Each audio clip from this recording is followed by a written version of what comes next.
Kia ora. Welcome to Brew with a View. I'm Sam the Trapman and we're here with Richard Kyte.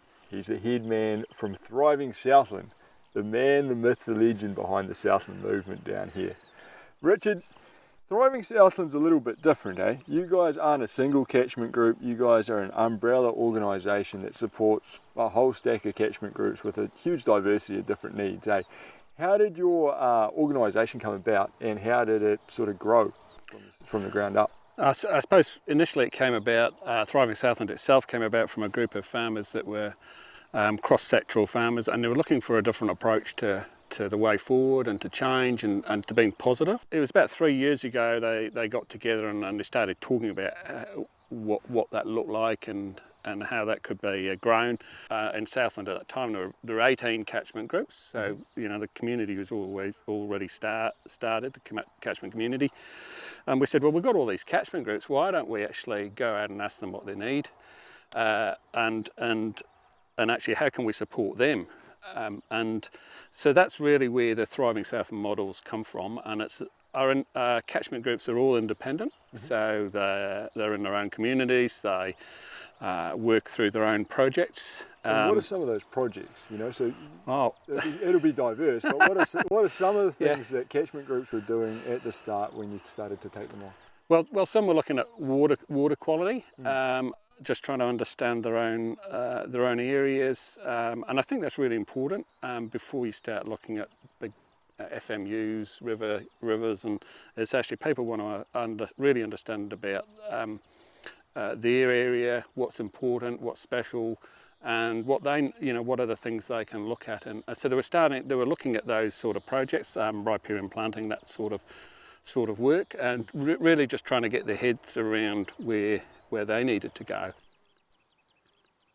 And then I suppose from there, we kind of thought, I suppose naively thought that we'll end up with 4 FMUs, freshwater management units with our rivers, and we'll have 4 on each. And we'll put those out on top of the map without. We'll divide the map up, and that feeling. But the reality is we kind of we just stepped back and let catchment groups do what they wanted, and some new catchment groups popped up, and then others that had formed thinking around that model, around the map, they suddenly said, oh, actually we fit over here and we fit over here, and this is our community and this is our community. So they broke apart into more organic social structures rather than just geographic catchment areas. And that's what it's about. It's about communities actually making change and owning their patch, and then they do work together in the larger FMUs. And so we went from 18 catchment groups,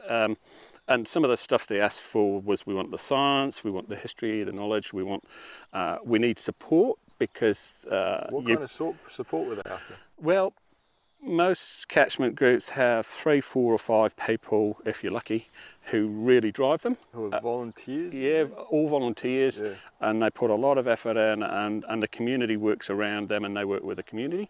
But that's hard, and it's hard to keep going, and so that support was, so some of the work we've done that they've asked for is sort of helping them put even a database of who's in our catchment and who belongs to this catchment, and so that sort of support, and then support around if they've got a project or they want to run a project. Well, our team come in and they'll help them put that project together. It's their project, they own it, their ideas.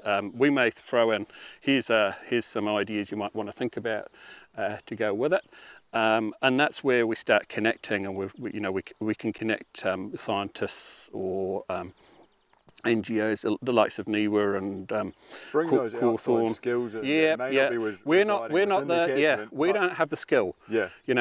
Around the science. We're the connectors, and connecting them all together as well, because they actually want to know what you're doing and what you're doing. And so some of the projects, they range from, say, just understanding the water quality, and that was a great place to start. And then we got into MCI testing. Some of them went into MCI testing.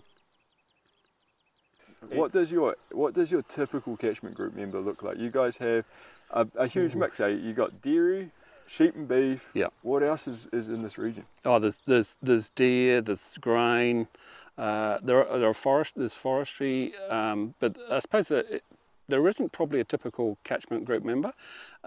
What I do like about the catchment groups themselves is you've got this cross-sectional approach. Means I look at the dairy. I come from a dairy background, and they're very good at systemising things and working through that. And then your sheep and beef guys and your grain guys, and they're looking at markets and they're looking at swapping it. So they're good at change, real quick change. But you get them. Here's the problem, and they sit around the table, and it's not political. It's about how do we solve the problem, and they bringing those skills together. Everyone looks at it from a slightly different perspective, and all those different skill sets can be utilised to solve the big problem. Yeah, and it seems, there's quite a lot of agreement in these groups around it's about solving the problem. It's not about politics, it's about actually how do we move forward. Yeah. So I appreciate you taking time out of your day to take us around some of your farms and give us an insight into what you guys do here at Thriving Southland. So thank you very much, Richard. If you guys want to check out Thriving Southland, you guys have a website, just Thriving Southland. And I appreciate that, son. Thanks for coming down. Catch you later. Cheers.